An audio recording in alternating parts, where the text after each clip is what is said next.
हमने देखा कि महादेव पर दूध चढ़ाया जाता है। इसके पीछे के आध्यात्मिक, धार्मिक और वैज्ञानिक तीनों कारण हैं, और तीनों कारण जानना आपके लिए जरूरी है, क्योंकि कई बार आपके बच्चे ही पढ़ लिख कर कहते हैं क्या दूध वेस्ट कर रहे हो, तो आप उनको क्या जवाब देंगे?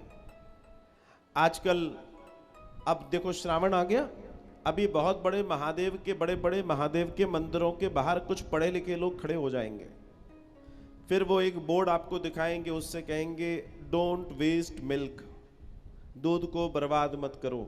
मतलब आप जब महादेव पर चढ़ाने जा रहे होंगे तो वो आपसे कहेंगे दूध को बर्बाद मत करो, इन गरीबों को दो, जो बाहर गरीब बैठे इनको दो। हो सकता है आपने भी ऐसा कहीं देखा हो, आपके साथ भी हुआ हो। तो अब आप बड़ी असमंजस में पड़ जाते हैं कि हम भगवान महादेव को दें कि इन गरीबों को दें। लेकिन इसके पीछे का दर्शन समझना आपके लिए बहुत जरूरी है, क्योंकि आपके अंदर अगर गांठ पड़ गई तो वो आपको सोने नहीं देगी। हाय बेचारा गरीब बैठा था, वाई पिला देते तो ज्यादा अच्छा है जाता, महादेव को थोड़ा सा दे देते हैं। हो सकता है ऐसा हो जाए तुम्हारे साथ। तो सुनो, जिस तरीके से शाक सब्जियों में कीट आ जाने से वो दूषित हो जाते हैं और उनको खाने से हम बीमार पड़ जाते हैं, उसी हरियाली को, क्योंकि श्रावण है हरियाली हो जाती है, उसी हरियाली को जो दूध देने वाले पशु हैं वे प्राप्त करते हैं। और जब दूध देने वाले पशु उसको प्राप्त करते हैं तो वो सारे के सारे जीव उनके अंदर प्रवेश कर जाते हैं और वे दूध के रूप में बाहर आते हैं। उनके द्वारा हमें बहुत संक्रमण होता है। और दूसरी चीज, सावन है, मैंने आपसे कहा ये ठंडा दर्शन है, अर्थात बारिश का मौसम है। इस समय आपकी पाचन क्रिया, जो पचाने की क्रिया है, वो कमजोर पड़ जाती है।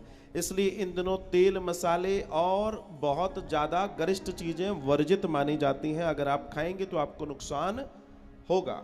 आगे बढ़ते हैं। तो उसी तरीके से जब दूध देने वाली गौ माता या भैंस आदि इत्यादि उसको खाएंगे तो उनके अंदर भी वही चीज जाती है और उनसे वही दूध के रूप में बाहर आती है।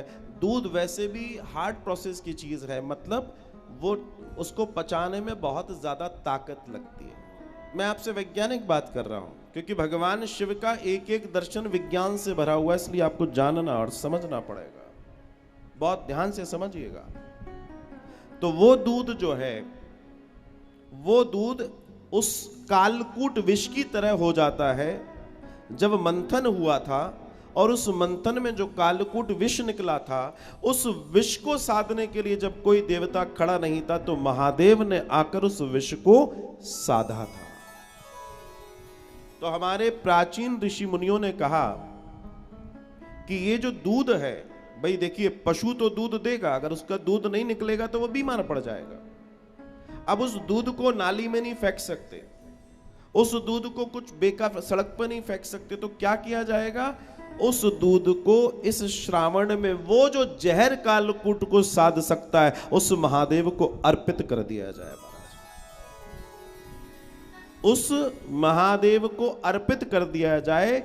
और ये समझदारी वाली बात है। अब सोचिए, वो जो पढ़े लिखे तथाकथित डोंट वेस्ट मिल्क, दूध बर्बाद मत करो, शिव पर 4 बूंद चढ़ाओ, गरीबों को दे दो। मैं उन महामूर्खों से पूछना चाहता हूं, जो दूध हमें बीमारी देगा उस दूध को हम गरीबों को पिलाकर बीमार करें? विचार कीजिए। जिस दूध में इस समय पॉइजन है, उसको पीने से आपको बीमारियां होंगी, स्किन डिसीज होंगी, पेट की डिसीज होंगी, पेट की बीमारियां होंगी।